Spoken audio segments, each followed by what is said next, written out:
Welcome back to The Explainer. Today, we're tearing down a massive corporate illusion. You probably believe in meritocracy, right? You think business is fair. You assume bad CEOs get fired. Well, actually, scratch that. You're dead wrong. The game is completely rigged. Let's look at the hard data. Think about this for a second. A company bleeds money year after year. The stock absolutely tanks. Retail investors lose their life savings. So why hasn't the boss been fired yet? I mean, common sense says bad performance equals a quick exit, doesn't it? The reality? Performance is just an illusion. Control is literally all that matters here. 6.5%. Just let that sink in. That number right there is a data-driven slap in the face to retail investors. A landmark study on the Italian stock market revealed this absolutely shocking truth. For executives who happen to be in the controlling family, the turnover rate is a measly 6.5%.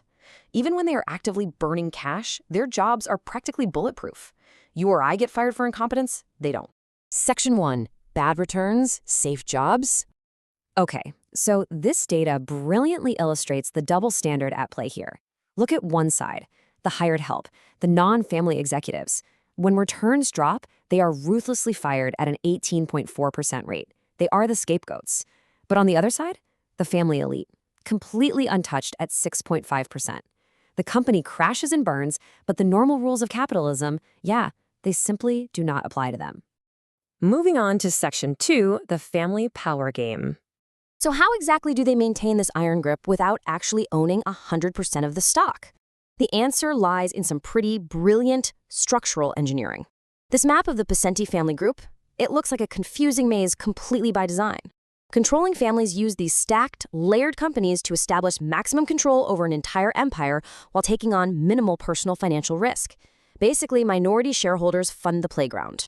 The absolutely crucial point here is this incredibly dangerous disconnect between voting power and real money invested. Think about it. You buy shares. You take 100% of the financial risk. The family, they keep total voting control over the board. Even if their real cash flow rights are just a tiny fraction of the whole shebang. They take your money, but they keep all the power. Let's dive into Section 3, unmasking the capital pyramid. It's really helpful to think of this like a giant matryoshka doll structure. Step 1, you have the holding company at the very top. That's the family fortress. Step 2, the middle tier. Now these companies exist simply to dilute ownership and multiply voting power.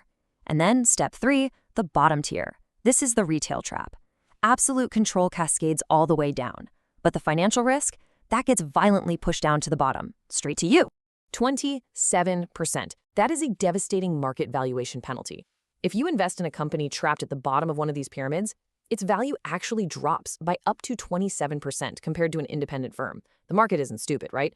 Investors know the family at the top is just going to siphon off the profits and leave the bottom tier totally out to dry. And get this, they don't just extract money, they extract talent too.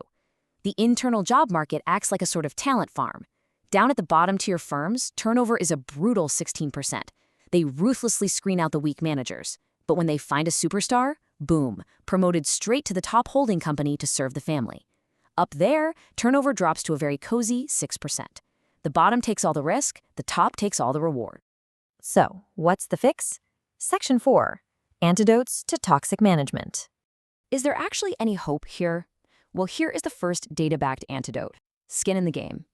When a controlling family actually owns more than 50% of the real cash flow rates, everything changes.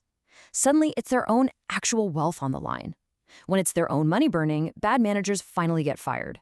Financial incentives suddenly matter a whole lot more than family ties.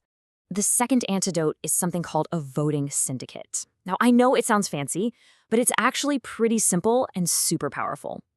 It's basically a legally binding coalition of large shareholders. They team up, they pool their votes together, and they challenge the controlling family.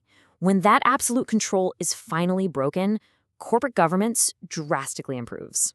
Turns out, the fear of losing power is the ultimate motivator. Now, for Section 5, research impact and flaws. We do need to assess this study neutrally, though. On one hand, the paper brilliantly proves exactly how pyramidal groups hurt retail investors using undeniable hard data. But on the other hand, it relies on some incredibly noisy stock data.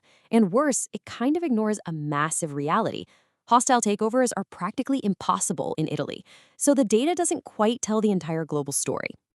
This divide really highlights the core flaw in the research. Just compare the US and UK markets to Italy. In the US, bad management usually leads to a hostile takeover. Wall Street will literally eat you alive. But in Italy, bad management is completely safe because control is totally locked up inside these pyramids. Relying on an outside corporate rescue in a locked market is, well, it's a complete fool's errand. But the absolutely crucial takeaway is summarized perfectly right in the research itself. Better legal protection for investors reduces the risk of expropriation, allows more separation between ownership and control, and increases growth. I want to leave you with this chilling thought. If the legal system doesn't protect you, corporate insiders absolutely will exploit you. After seeing all this data, are you still sure you know what you're actually investing in?